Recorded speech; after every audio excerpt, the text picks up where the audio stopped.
Right, by 2050, the number of people living in cities could double as the world population surpasses 9 billion, and the number of cars could double from 1 billion today. Now, imagine the traffic gridlock in major world cities with that many people and cars. Nigeria alone has a population of more than 190 million people, and in Lagos, commuters are faced with such energy and time-consuming traffic that almost renders you incapable of putting in your best at work due to the road stress. Yes, indeed, and it has become a necessity to introduce innovative transport schemes that will transform the way people and products move around. Well, SkyWay Capital is introducing a modern, high-speed, innovative, eco-friendly transport technology. It's expected to help people and goods move around a crowded city like Lagos more cleanly and efficiently.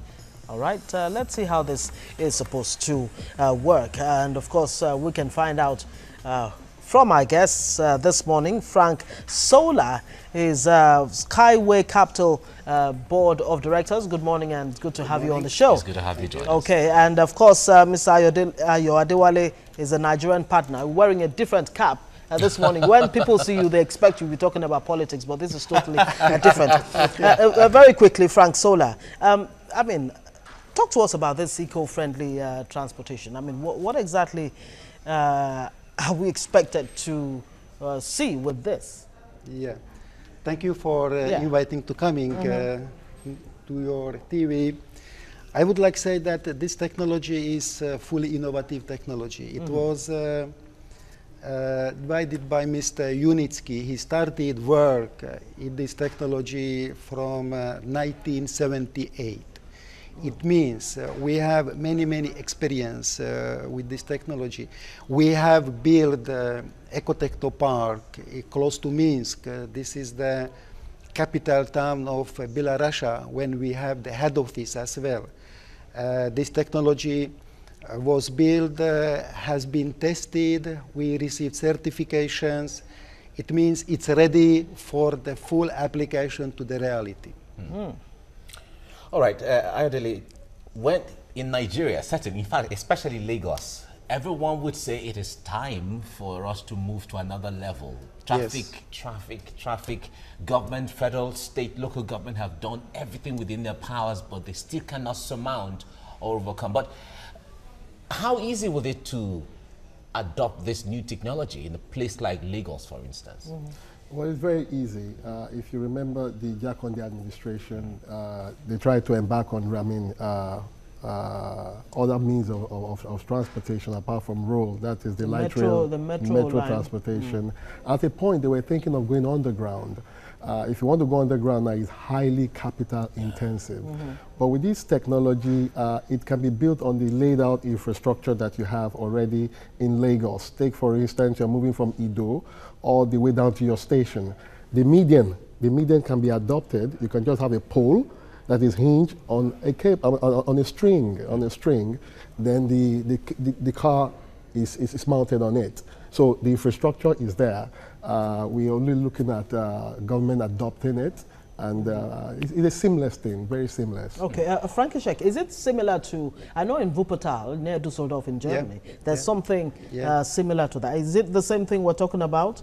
I mean, are you saying it's ideal for populations like Lagos, for example, where the ground is already totally populated? But talk to us about the funding. I mean, how is this going to be funded? We've heard that government's money is not. It's very easy because this technology has many advantages.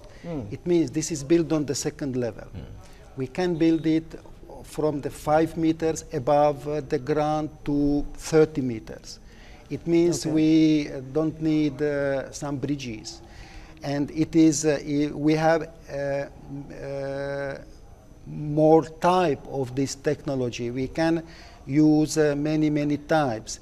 It means that it is built well easy because we don't need many support construction system. We solve the system, and you can see it in our Ecotechno Park that the distance between two support systems is 400 meters. Okay. that it can be built very easily. We don't need big places. We need just places for the fundamentation, no more. And it is what we can offer for the Lagos, and we are able to build maybe 10 kilometers per day when everything is ready, when everything is prepared. Now, I wonder what the risks will be. You tell us about that, but let's come to the issue of funding. That she asked. I wonder how expensive this will be, and then whether government should fund it, or government should just give approval for it to be constructed, as the case may be. Well, the two-way approach can be adopted. Government may decide to adopt the technology and make it a sole exclusive for it, knowing fully well that they will generate revenue. The people can also get involved in terms of buying share capital and all of that. Will also make them very viable over the years and all of those things. But either way, it can go. It's a win-win situation. But what amazes me more is that it does not need any external energy source to generate it. The energy that will generate it is from the technology, from the vehicle itself. And it also generates energy that can also power communities. So it's an eco-friendly thing. We can also win carbon credit from it. It does not pollute the environment. In fact, the street lights that we have will be removed and replaced with the poles. And on the poles also, we can also put street lightings. And to the issue of security, remember along the pipeline areas in Nigeria where we have oil pipeline vandals and all, you can place the route of the technology around it. So it makes human movement be very visible around that path. And whoever so that wants to... He acts as check and security for the pipeline. You understand? And you can lit the environment. You can lit the environment. You can put security cameras along the environment. And you can even use it for tourism so that people enjoy the sky view of our landscape and all of this. It can go over water. You don't even need the arbor. You understand? To get goods out of the ships, it can move about 200 kilometers into the sea, take the goods out. Like we have the containers that are disturbing our roads and all of these things. It can move container away, and we can network the whole of Nigeria, even the West African subcoast and the whole of Africa. Let me remain with you, Ayo Adewale. Now, this will require a lot of steel components. Definitely. Based on what we have looked at. Nigeria ordinarily should, provide the steel that you would need to power this kind of project. But unfortunately, our Jakarta steel complex is still very much moribund. How are you going to fix that, challenge? Well, with that requirement, because they have the technology also to refine. They have technology to refine, and there are partners that can come in. I've also asked that question, and they are ready to establish a factory in Nigeria for processing.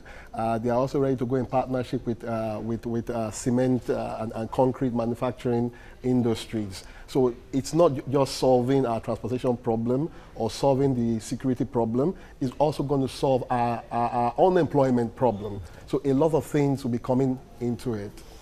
All right, Frankishek, which country or where else in the world has this technology been deployed for? First, what I need to say, as I said, we have built our Ecotechno Park in Minsk. This is 38 hectares. When we tested, when we did many things of our technology, it is fully tested, it is fully certificated. Now we have start last month's project in Arabian countries, in Abu Dhabi. Okay. We are before signing the contract with one company in Switzerland, in Europe. We 2 weeks ago visited Vietnam. They have a big interest to build this technology, and we are front of signing the contract with one of our partners to install a joint venture company in Vietnam, and through this company we will do activities. We had a presentation in a parliament in Vietnam, and they approved this technology. They approved that the SkyWay can go in Vietnam and build this technology. We will use these steps for other countries as well, for Nigeria. We need to find here a partner, big partner, strong partner, install a joint venture company, and through this joint venture company do the activities. Of course, we need to involve government as well, and a lot of other partners, how it was said, for the make constructions and so on. Adewale, before we run along now, if this were to become reality, how long would it take from start off to end? Take, for instance, to net the whole of Lagos, you'll be looking at, with everything on board, look about, say, Ido to Ikeja, Ikorodu to Ikeja, Apapa to Mautu area. Yes. Will take us about 6 months. Just everything in place. Wow. Because the poles are already in place. You're only going to drill and put it. The strings are in place. You couple it, and all of that. So everything in place. You're saying that in the next. But how about the importation of the because hardware? That is why I said everything in place. In place. Okay. If everything if material are in place today, 6 months to install. Wow. So this is a project that billionaires should be falling over themselves to be part even of. the commoners. Even Abi. All right, we don't have all the time anymore, gentlemen. but we thank you, Frankie Sheikh Sola, SkyWay Capital, member of the board of directors. Thank you very much for coming. Thank you for Adewale is a Nigerian partner. We look forward to this one. Since it's open to ordinary Nigerians like ourselves, maybe we'll invest. You know, I don't want to mention their name now. Yeah. You know, when the telecom company came into Nigeria, then a lot of people were skeptical. A lot of people didn't want to come in. But when they came in, I mean, look at the time down the line. Yeah. Those who bought shares then, look at where they are. Thank you All very right, much, thank you so gentlemen. much. Thank you, gentlemen, for coming on the program. Thank you. Thank you. Okay, just before